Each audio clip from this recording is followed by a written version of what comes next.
This movie was so much gorier and graphic than I ever expected it to be. The Well is about this art restorer played by Lauren Lavera, who of course is Sienna from the Terrifier movies. And she is hired to restore this painting in this like beautiful mansion villa in Italy. So she goes there and she starts restoring this painting, and there's some really fucking strange images on it, and weird shit starts happening all around her. Simultaneously, we see this group that she had met earlier be kidnapped and held hostage. And you're not really sure how the two stories are gonna relate or connect until like you get it.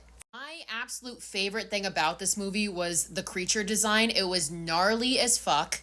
Like, I don't really want to show this guy too much, but he reminded me of the crawlers from The Descent, but like much bloodier. Also, I'm a sucker for gore personally. I know that's not for everybody, but if it's for you, this movie is the one. There are scenes in this movie, and it kind of almost gives me Terrifier vibes, in that the scene just goes on for so long. You're like, when is this possibly going to fucking end? There's one scene in particular that's almost like, I don't entirely want to compare it to the bedroom scene in Terrifier 2 because nothing's nearly as close to that. But there is a scene in this that is kind of reminiscent to me in terms of like you're watching it and you're like, when is this gonna end? Like, when is he just gonna leave her alone? So if you're looking for your gory and Lauren Lavera fix before Terrifier comes out in October, you gotta check this out. I will say, this movie honestly had me in a fucking chokehold until the last 15 minutes. Unfortunately, I think the ending got really like corny and cheesy, and the dialogue was just a bit silly. But it was so good up until then, and honestly, had the ending been better, I probably would have given this movie like a 9 out of 10, but for me, it's like about a 6.5 or a 7 out of 10.